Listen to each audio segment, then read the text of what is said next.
Lions club of Kopargaon व समता charitable trust Kopargaon यांच्या संयुक्त विद्यमाने उभारण्यात आलेल्या लायन्स समता ब्लड सेंटरचे उद्घाटन स्वातंत्र्य दिनाचं औचित्य साधून 15 ऑगस्ट रोजी करण्यात आलं। महाराष्ट्र राज्याचे जलसंपदा मंत्री तथा अहिल्यानगर जिल्ह्याचे पालकमंत्री नामदार राधाकृष्ण विखे पाटील यांच्या शुभ हस्ते विधान परिषदेचे आमदार विवेक कोल्हे यांच्या उपस्थितीत या रक्तपेढीचं थाटामाटात उद्घाटन संपन्न झालं। या कार्यक्रमास नगराध्यक्ष पराग संधान, गोदावरी दूध संघाचे chairman Rajesh Parjane, MJF Lions Raj Muchhal, Lions International director MJF Lions Shreyas Dixit, प्रसिद्ध उद्योजक सम्राट वर्मा, महानंदा दूध संघाचे माजी चेअरमन राजेंद्र बापू जाधव यांच्यासह विविध मान्यवरांची प्रमुख उपस्थिती होती।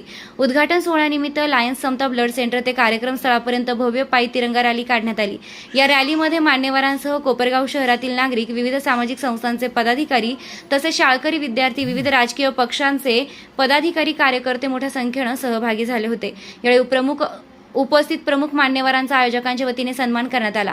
रक्तपेढीच्या माध्यमातून गरजू रुग्णांना वेळेवर सुरक्षित रक्त उपलब्ध होण्यास मदत होणार असून सामाजिक बांधिलकीच्या भावनेतून सुरू करण्यात आलेले हे केंद्र कोपरगाव व परिसरासाठी महत्त्वपूर्ण ठरणार आहे। स्वातंत्र्य दिनाच्या पार्श्वभूमीवर झालेल्या या कार्यक्रमातून रक्तदान हेच श्रेष्ठ दान हा सामाजिक संदेश देण्यात आला। यावेळी प्रास्ताविक करताना संदीप कोयटे म्हणाले, लायन्स समता ब्लड बँकेच्या माध्यमातून दर महिन्याला गरजू रुग्णाला 50 रक्तबॅग मोफत दिले जाणार आहेत। घरपोच रक्त आणि रक्त घेण्यासाठी देखील घरपोच सेवा देण्यात येणार असल्याची माहिती दिली। तसेच या ब्लड बँकेच्या परवानगीसाठी आलेल्या अडचणी सांगत पालकमंत्री राधाकृष्ण विखे पाटील यांनी मदत केल्याने हे शक्य झाल्याचं सांगितलंय। काका कोयटे यांनी या ब्लड सेंटरच्या बद्दलची सविस्तर माहिती दिली। तसेच आपल्या भाषणात सांगितले की कोपरगावची बाजारपेठ वाढवण्यासाठी राजकीय शीतयुद्ध तहकूब करण्याची गरज असल्याचं मत व्यक्त केलंय। आमदार विवेक कोल्हे म्हणाले की रक्तदान हे सर्वात श्रेष्ठ दान आहे। लायन्स क्लब आणि समता चॅरिटेबल ट्रस्टने हा स्तुत्य उपक्रम हाती घेतल्यामुळे कोपरगाव व परिसरातील गरजू रुग्णांना या ब्लड सेंटरचा फायदा होणार आहे। पालकमंत्री विखे पाटील यांनी या उपक्रमाचं कौतुक करत म्हणाले, सध्या ब्लड बँकेची गरज वाढत चालली आहे। लायन्स क्लब आणि समता चॅरिटेबल ट्रस्टच्या वतीने गरजू रुग्णांची गरज ओळखून हा अभिनव उपक्रम सुरू करण्यात आला असून त्याचा गरजू रुग्णांना फायदा होणार असल्याचं विखे यांनी म्हटलं आहे। सदर कार्यक्रमाचं सूत्रसंचालन शैलेंद्र बनसोडे यांनी केलं असून आभार प्रदर्शन लायन्स क्लबचे अध्यक्ष सचिन भडकवाडे यांनी केलंय। सदर कार्यक्रमासाठी लायन्स, लिनेस आणि लिओ क्लब ऑफ कोपरगावचे सर्व पदाधिकारी सदस्य, समता चॅरिटेबल ट्रस्टचे पदाधिकारी सदस्य तसेच विविध राजकीय पक्षांतील पदाधिकारी, कार्यकर्ते, सामाजिक संस्थांचे पदाधिकारी, शहरातील नागरिक मोठ्या संख्येने उपस्थित होते। निर्भीड न्यूज, योगेश डोके, कोपरगाव। पण नुसतं विचार येऊन चालणार कसं? प्रत्यक्षात ज्यावेळेस ते काम करायला सुरुवात केली, ब्लड सेंटरसाठी आवश्यक असणाऱ्या परवानग्या ज्यावेळेस आम्ही मागायला सुरुवात केली, अनेक वेळा आम्हाला अहिल्यानगर असो, नाशिक असो, मुंबई असो, इथे खूप चक्रा माराव्या लागल्या। अनेक तांत्रिक अडचणी, प्रशासकीय अडचणी आम्हाला समोर आल्या। अगदी सांगायला हरकत नाही, या ब्लड बँकेची परमिशन ही दोनदा नाकारण्यात पण आली। आणि ज्यावेळेस कुठे ते सगळं नाकारलं जातं आणि ज्यावेळेस मदतीची गरज वाटते, त्यावेळेस एक अगदी हक्काचं नाव आठवतं, ते म्हणजे आमच्या विखे साहेबांचं। कुठेही अडचण आली की आम्ही साहेबांकडे जातो की साहेब, आता आमचे प्रयत्न थकले, आता तुमच्या मदतीची गरज आहे। आणि त्यावेळेसही विखे साहेब आम्हाला धावून आले। त्यांनी स्वतःहून शिफारस पत्र दिलं, मंत्रालयामध्ये फोन लावले आणि त्या साहेबांच्या फोन नंतर या आम्हाला ब्लड सेंटरला परवानगी जी आम्हाला आवश्यक असते महाराष्ट्र शासनाची, SBTCची, ती परवानगी आम्हाला प्राप्त झाली। आणि आपल्याला सांगायला मला आनंद वाटतो की हे ब्लड सेंटर उभे करतानाच रुग्णांना जास्तीत जास्त सोय कशी होईल याची आम्ही दक्षता घेतलेली आहे। तुम्ही फक्त कॉल करा, आमच्या ब्लड सेंटरचे माणसं ज्या ठिकाणी पेशंट ऍडमिट आहेत त्या ठिकाणी जातील, त्यांचं क्रॉस मॅचिंग चेक करतील आणि त्यांना आवश्यक असलेली ब्लड बॅग त्यांना डोअर स्टेप त्या दवाखान्यामध्ये पोच करण्यात येईल। अशा पद्धतीचं कामकाज या ठिकाणी करण्यात येणार आहे। आणि आपल्या सगळ्यांना सांगायला विशेष आनंद वाटतो की हे ब्लड सेंटर उभं करताना समता चॅरिटेबल ट्रस्ट असो किंवा लायन्स क्लब ऑफ कोपरगाव असो, यांनी समाजकीची बांधिलकी कधी सोडलेली नाही। आणि या सामाजिक बांधिलकीमधूनच प्रत्येक महिन्याला कमीत कमी 50 ब्लड बॅग या गरजवंत पेशंटला या फ्री मध्ये क्लबच्या मार्फत दिल्या जाणार आहेत। त्यामुळे कोपरगावकरांचे जे काही BPL धारक पेशंट असतील, जे गरजवंत पेशंट असतील, त्यांना पूर्णपणे मोफत अशा महिन्याला किमान 50 पिशव्या या लायन्स क्लब ऑफ कोपरगाव आणि समता चॅरिटेबल ट्रस्टच्या माध्यमातून दिल्या जाणार आहेत।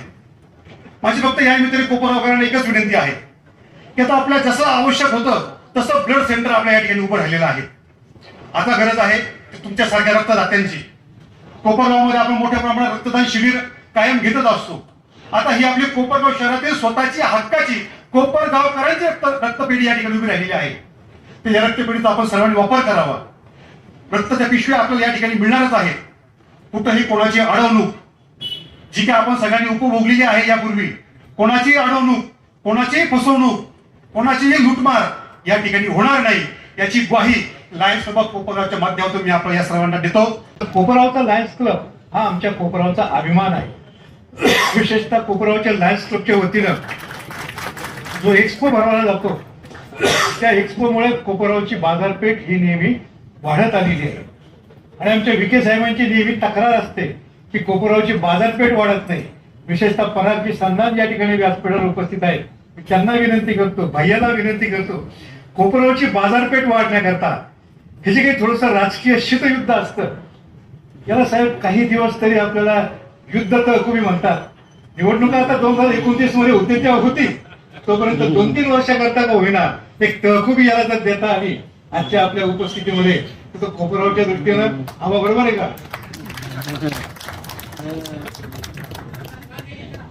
तो एक कोपरगावच्याच नव्हे तर अहिल्यानगर जिल्ह्याच्या दृष्टीनं नक्कीच भाग्याचा क्षण ठरेल असं मला वाटतं. समता परिवाराच्या वतीनं आम्ही आतापर्यंत नेहमीच चॅरिटेबल काम करीत आलेलो. या परिसरामध्ये आम्ही ज्याप्रमाणे धार्मिक मंदिर उभारली, आमच्या आईच्या नावाने महादेवाचं मंदिर उभारलं, वडिलांच्या नावाने मारुतीचं मंदिर उभारलं, आईच्या नावाने देवीचं मंदिर उभारलं, हे धार्मिक मंदिर बांधूनच आम्ही थांबलो नाही तर कोपरगावमध्ये माणुसकीचं मंदिर, अभ्यास मंदिर, योग मंदिर, अन्नदान क्षेत्र असे विविध मंदिर सुद्धा आम्ही माणुसकीच्या भावनेने उभारलेले आहे. शिर्डीकर साहेब आपल्या मतदारसंघामध्ये आम्ही एक साई आश्रय नावाचा अनाथाश्रम चालू केलेला आहे. 4-4 मजली 2 इमारती त्या ठिकाणी उभ्या आहेत. 170 अनाथ मुलं आणि 180 वृद्ध माणसं त्या ठिकाणी राहतात. त्यांची निवासाची, जेवणाची व्यवस्था आम्ही करीत आलेलो आहोत. आणि हे अशा प्रकारचं चॅरिटीचं काम, अशा प्रकारचं सामाजिक काम करण्यामध्ये समता परिवाराचा आणि कोयटे परिवाराचा नेहमी पुढाकार राहिलेला आहे. खऱ्या अर्थाने आपल्या परिसराची गरज ओळखून आपण नेहमी म्हणतो अनेक प्रकारचे दान असतं, अन्नदान असतं, ज्ञानदान असतं, पैशाचं दान करतो, त्याचप्रमाणे रक्तदान, बाकी सगळ्या गोष्टी आपल्याला वेगवेगळ्या माध्यमातून उभा करता येतं. परंतु कितीही आज जग पुढारलेलं असलं तरी, कितीही काही केलं तरी शास्त्रज्ञानाला त्या ठिकाणी रक्त निर्माण अजून करता आलेलं नाही. हे एका व्यक्तीनेच दुसऱ्या व्यक्तीला रक्तदानाच्या माध्यमातून देता येतं आणि तेही मर्यादित स्वरूपात देता येतं. म्हणून या सगळ्या दानांपैकी जर सर्वात श्रेष्ठ दान असेल तर ते रक्तदान आहे असं मी समजतो. खरं तर संकटकाळी आपल्याला जेव्हा रक्ताची गरज पडते तर ते कोणाचं आहे, अभिनेत्याचं आहे का, नेत्याचं आहे का, कार्यकर्त्याचं आहे का, विरोधकाचं आहे का, मुस्लिम समाजाचं आहे का, हिंदू आहे, हे बघितलं जात नाही. जात पात, पंथ, प्रांत, पक्ष ओलांडून त्या ठिकाणी रक्त ज्यावेळेस आपण दान करतो ते एक माणुसकीच्या नात्याने आपण ते दान करत असतो. आणि म्हणून खरं तर या रक्तदानाला वेगळं महत्व आहे. अनेक आपल्याकडं वर्षानुवर्ष रक्तदानाचे शिबिर आपण आयोजित करतो. मागील विधान परिषदेच्या सदस्य म्हणून जेव्हा निवडून सभागृहात गेलो, अनेकदा त्या ठिकाणी प्रश्न इतर सदस्यांनी, सहकारी सदस्यांनी उपस्थित केला की रक्ताच्या नावाखाली भेसळ काहीतरी, म्हणजे खऱ्या अर्थाने सगळ्याच भागामध्ये भेसळच्या बातम्या आपण रोजच ऐकतोय. मुंडेंमुळे 2 रुपये का होईना त्या ठिकाणी दुधाचे भाव वाढले, 40 रुपयावर दूध गेलेलं आहे. परंतु रक्तात देखील भेसळ करणारे काही लोक त्या ठिकाणी आहे आणि त्यांच्यावर कडक कारवाई व्हावी म्हणून शासनाने देखील त्या पद्धतीचे पावलं उचललेले आहे. अनेक पहिल्यांदाच रक्तपेढीच्या उद्घाटनानिमित्ताने बोलण्याचा योग आला.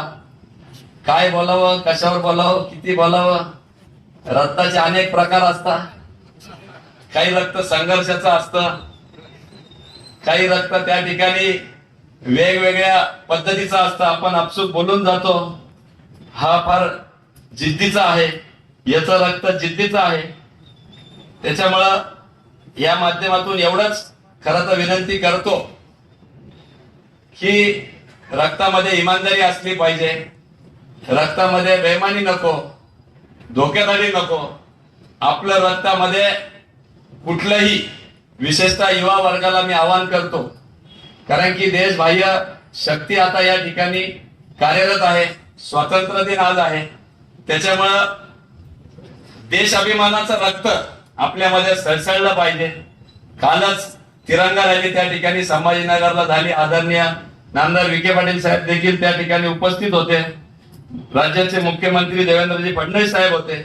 उत्स्फूर्त असा आमच्या जेनजीनी त्या ठिकाणी प्रतिसाद दिला होता. युवकांच्या मोठा प्रतिसाद त्या आव्हानाला लाभला होता.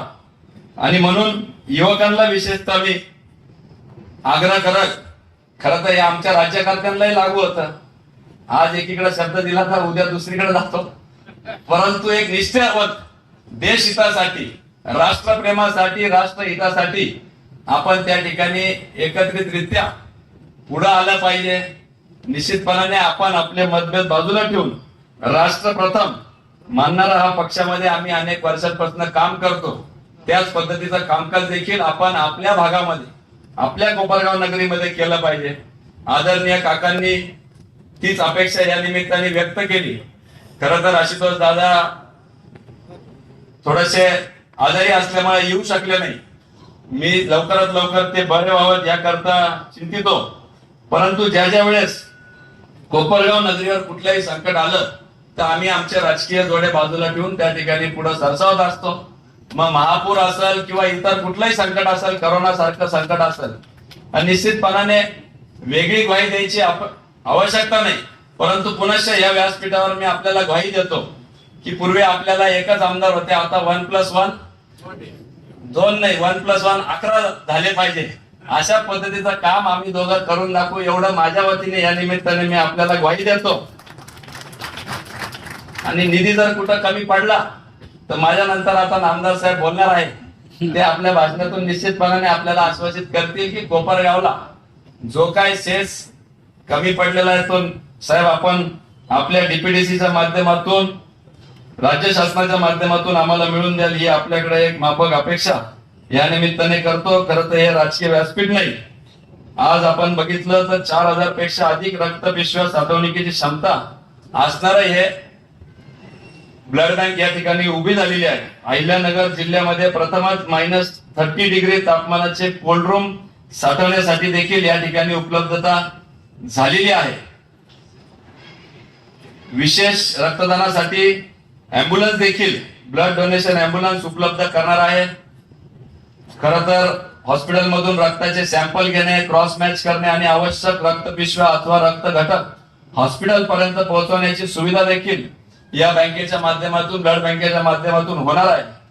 त्याचप्रमाणे फक्त सुविधा न देता सर्वसामान्यांसाठी दर महिन्याला 50 रक्त घटक गरजूंना पूर्णपणे मोफत उपलब्ध करून देण्याचा देखील निर्धार या सर्व मंडळींनी केलेला आहे. त्याच्यासाठी देखील मी त्यांचे विशेष आभार या निमित्ताने खरं तर व्यक्त करतो.